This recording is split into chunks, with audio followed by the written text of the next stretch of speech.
రాష్ట్ర రాజకీయాల్లో కీలక పరిణామం చోటు చేసుకుంది. సీఎం రేవంత్ రెడ్డి సమక్షంలో మాజీ స్పీకర్ శ్రీనివాస్ రెడ్డి ఆయన కుమారుడు కాంగ్రెస్లో చేరారు. ఈ పరిణామంతో నిజామాబాద్ జిల్లాతో పాటు రాష్ట్ర రాజకీయాలు మారబోతున్నాయి.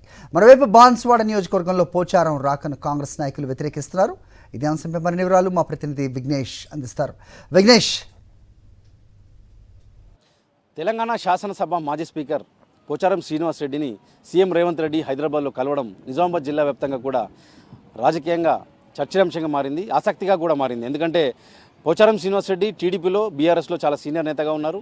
ఆయన గ్రామ స్థాయి నుంచి ఒక పిఎస్సిఎస్ చైర్మన్ నుంచి స్పీకర్గా పనిచేసిన హోదాలో పనిచేశారు. 1969 తెలంగాణ ఉద్యమంలో పోచారం శ్రీనివాస్ రెడ్డి చాలా కీలకంగా వ్యవహరించారు. దాని తర్వాత 1977లో రాజకీయ అరంగేట్రం చేసి దేశాయిపేట గ్రామంలో పిఎస్సిఎస్ చైర్మన్గా పోటీ చేసి గెలుపొందారు. ఆ తర్వాత కూడా రెండోసారి ఏకగ్రీవంగా పనిచేశారు. 1994లో తొలిసారిగా టీడీపీ నుంచి బాన్సువాడ నియోజకవర్గం నుంచి పోటీ చేసి ఎమ్మెల్యేగా గెలుపొందిన ఆయన మళ్ళీ 2011లో టీఆర్ఎస్లోకి వచ్చారు. టీఆర్ఎస్ పార్టీ తీర్థం పుచ్చుకున్నారు. బాన్సువాడ నియోజకవర్గం నుంచి ఉప ఎన్నికలు రాజీనామా చేసిన తర్వాత ఉప ఎన్నికలలో పోటీ చేసి మరోసారి ఆయన గెలుపొందారు. ఇలా మొత్తం 6 సార్లు ఎమ్మెల్యేగా పోటీ చేసి గెలుపొందిన పరిస్థితి. 7వసారి ఉప ఎన్నికల్లో కూడా గెలుపొందడం వల్ల 7 సార్లు ఎమ్మెల్యేగా బాన్సువాడ నుంచి ఆయన ప్రాతినిధ్యం వహించిన పరిస్థితి. 2023లో కూడా బాన్సువాడ నుంచి కేసీఆర్ నిర్ణయం మేరకు ఆయన కొడుకుకు అడిగినప్పటికీ కేసీఆర్ నిర్ణయం మేరకు పోచారం శ్రీనివాస్ రెడ్డి మరోసారి పోటీ చేసి గెలుపొందిన పరిస్థితి కనిపిస్తుంది. ఓవరాల్ చూసుకుంటే కనుక అసెంబ్లీ ఎన్నికల్లో పూర్తి స్థాయిలో రాజకీయాలు మారిపోయాయి, పరిణామాలన్నీ మారిపోయి, తీర్పులు కూడా మారిపోయిన పరిస్థితి కనిపించింది. నిజామాబాద్ జిల్లా వ్యాప్తంగా బీజేపీకి అసెంబ్లీకి 4 సీట్లు కట్టబెట్టారు జనాలు. బీఆర్ఎస్కు 2 సీట్లు మాత్రమే ఇచ్చారు. కాంగ్రెస్ పార్టీకి మాత్రం 3 సీట్లు అప్పచెప్పిన పరిస్థితి ఉంది. మొత్తం 9 నియోజకవర్గాల్లో ఈ పరిస్థితి ఫలితాలు వచ్చిన నేపథ్యంలో ఇప్పుడు మళ్ళీ బీఆర్ఎస్ నుంచి ఒక పోచారం శ్రీనివాస్ రెడ్డి కాంగ్రెస్ పార్టీ బలం మరింత పెరిగే అవకాశం ఉంది. దీంతోపాటు పోచారం శ్రీనివాస్ రెడ్డి లాంటి సీనియర్ నేతను నిజామాబాద్ జిల్లా నుంచి ఆయన ప్రాతినిధ్యం నిజామాబాద్ జిల్లా నుంచి పెద్ద ఎత్తున ఉంటుందని, పోచారం శ్రీనివాస్ రెడ్డి ఒకవేళ ముందడుగు వేయడానికి కనుక జరిగితే కనుక దానికి కారణం ప్రధానంగా బాన్సువాడ నియోజకవర్గంలో చాలా పెద్ద ఎత్తున అభివృద్ధి జరిగిన నేపథ్యంలో ఇప్పటికీ కూడా కొన్ని బిల్లులు పెండింగ్లో ఉన్నాయి. చాలా పెద్ద ఎత్తున కోట్ల రూపాయలు రావాల్సి ఉందని చెప్పి కాంగ్రెస్ ప్రభుత్వం ఖచ్చితంగా ఇవ్వాలి, కక్ష సాధింపు ధోరణి చేస్తుందని చెప్పి కూడా పోచారం శ్రీనివాస్ రెడ్డి స్వయంగా కాంగ్రెస్ ప్రభుత్వం వచ్చిన తొలుత ప్రెస్ మీట్ పెట్టి మరి ఆయన సమస్యను పరిష్కరించాలని చెప్పి కోరారు. దీంతోపాటు డీసీసీబీ చైర్మన్గా పనిచేసిన ఆయన చిన్న కొడుకు భాస్కర్ రెడ్డి పదవి కూడా కాంగ్రెస్ ప్రభుత్వం వచ్చిన తర్వాత పోయింది.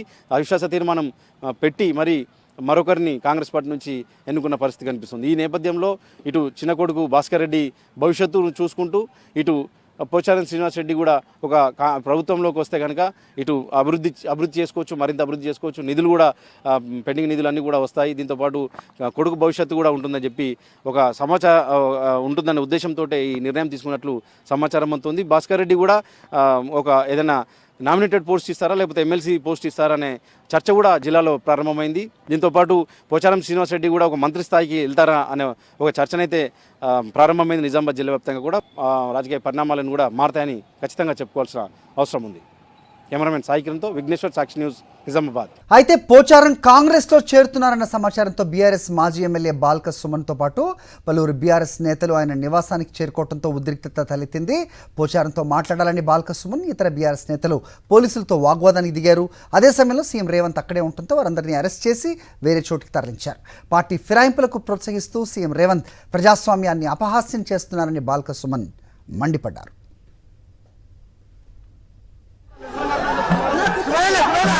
ఇవాళ మా పార్టీ గుర్తు మీద గెలిచిన ఎమ్మెల్యేను బలవంతంగా కాంగ్రెస్ లో తీసుకొని పోవడానికి ముఖ్యమంత్రి రేవంత్ రెడ్డి వచ్చిండు. పరిపాలన మీద ఆయనకు శ్రద్ధ లేదు. ఎమ్మెల్యేల కొనుగోలు మీద, ఎమ్మెల్సీల కొనుగోలు మీద ముఖ్యమంత్రికి శ్రద్ధ ఉంది.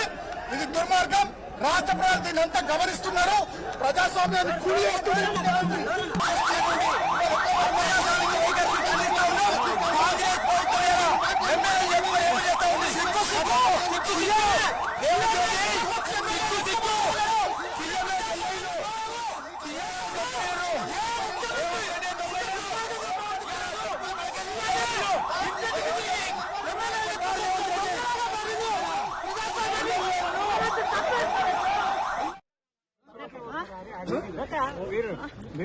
మా ఎమ్మెల్యేకి తెలియదా?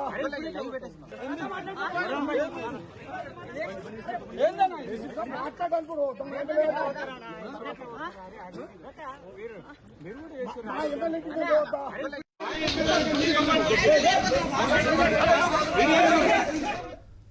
రైట్, జరిగిన ఘటనపై అప్డేట్స్ మా కరెస్పాండెంట్ రాకేష్ అడిగి తెలుసుకుందాం. రాకేష్, చెప్పండి, పోచారం కాంగ్రెస్లో చేరటాన్ని బీఆర్ఎస్ నేతలు తీవ్రంగా వ్యతిరేకిస్తున్న పరిస్థితి. సో బాల్క సుమన్ అక్కడ ముఖ్యమంత్రి ఉన్నాడు అన్న సమాచారంతో వచ్చారా, లేదంటే పోచారంతో నిజంగానే మాట్లాడదామని వచ్చారా? ఏం జరుగుతుంది అక్కడ? అప్డేట్ చెప్పండి. పోచారం ఇంటి దగ్గర భద్రతా వైఫల్యం పైన పోలీసులు ఉన్నతాధికారులు ఆరా తీస్తున్నారు. ముఖ్యంగా సీఎం రేవంత్ రెడ్డి పోచారం ఇంటి వద్ద ఉన్న సమయంలో బీఆర్ఎస్ మాజీ ఎమ్మెల్యే బాల్క సుమన్ నేరుగా పోచారం ఇంటి లోపలికి వెళ్ళడం అనేది తీవ్ర వివాదంగా మారింది. ముఖ్యంగా అక్కడ భద్రతా వైఫల్యం అనేది స్పష్టంగా కనిపించింది. పోచారం ఇంటి దూరంలో దాదాపు 200 మీటర్ల దూరంలో బాల్క సుమన్ కారు ఆపి అక్కడికి నడుచుకుంటూ పోచారం ఇంట్లోకి నేరుగా వెళ్ళడం అనేది అక్కడ భద్రతా వైఫల్యం అనేది స్పష్టంగా కనిపిస్తుంది అనేది పోలీసు ఉన్నతాధికారుల రిపోర్ట్ లో తేలింది. ప్రస్తుతం ఉన్నతాధికారులు దీనికి సంబంధించి ఈఎంఓకు సంబంధించిన అధికారులు కూడా ఆరా తీస్తున్నారు. ఏం జరిగింది, ఎందుకు భద్రతా వైఫల్యం చెందింది, నేరుగా ఒక మాజీ ఎమ్మెల్యే పర్మిషన్ లేకుండా లోపలికి వచ్చి గొడవ చేస్తుండగా వీరందరూ ఏం చేస్తున్నారు అనే అంశం పైన ప్రస్తుతం ఆరా తీస్తున్నారు. అక్కడ ఉన్న సిటీ ఫుటేజ్ అలాగే మీడియాకు సంబంధించిన వీడియో రికార్డులను కూడా పరిశీలిస్తున్నారు. అక్కడ బాధ్యుల పైన కాస్త చర్యలు తీసుకునే అవకాశం ఉన్నట్టుగా తెలుస్తా ఉంది. ముఖ్యంగా బందోబస్తు యొక్క వైఫల్యం అనేది స్పష్టంగా కనిపిస్తుంది అనేది ప్రాథమిక నిర్ధారణ రావడం జరిగింది. ఇంటెలిజెన్స్ సంబంధించి ముందే సమాచారం ఇచ్చినప్పటికీ ఇక్కడ బందోబస్తు ఏర్పాటు చేసుకోవడంలో కొంత విఫలం జరిగింది. దీంతో పాటు పోలీసులకు సంబంధించి బాల్క సుమన్ కాంగ్రెస్ లో చేరుతా అంటూ కూడా చెప్పి లోపలికి వెళ్ళినట్టుగా కూడా అక్కడ పోలీసులు చెప్తున్నారు. కాంగ్రెస్ లో చేరుతారన్న అభిప్రాయంతోనే తాము ముందుగా లోపలికి అలవ్ చేశాం, ఆ తర్వాత తెలిసింది ఆయన గొడవ చేయడానికి వచ్చారంటూ కూడా అక్కడ ఉన్న సంబంధించిన పోలీసులు చెప్తున్నారు. దీని అందరూ కూడా అక్కడ బందోబస్తులో ఉన్న పోలీసుల యొక్క సమాచారం సంబంధించి వాళ్ళ యొక్క వివరాలు కూడా సేకరిస్తున్నారు. ఎలా వెళ్లారు, దీనికి సంబంధించి గొడవకు సంబంధించిన గల కారణం ఏంటి దానిపైన కూడా రిపోర్ట్ అయితే సిద్ధం చేస్తున్నారు. సాయంత్రం సీఎంకు సంబంధించిన ప్రత్యేక భద్రతా అధికారికి ఆ రిపోర్ట్ అందజేసే అవకాశం ఉంది. ఒకరిద్దరు పోలీసుల పైన ఖచ్చితంగా వేటుపడే అవకాశం ఉన్నట్టుగా ఉన్నతాధికారులు చెప్తున్నారు.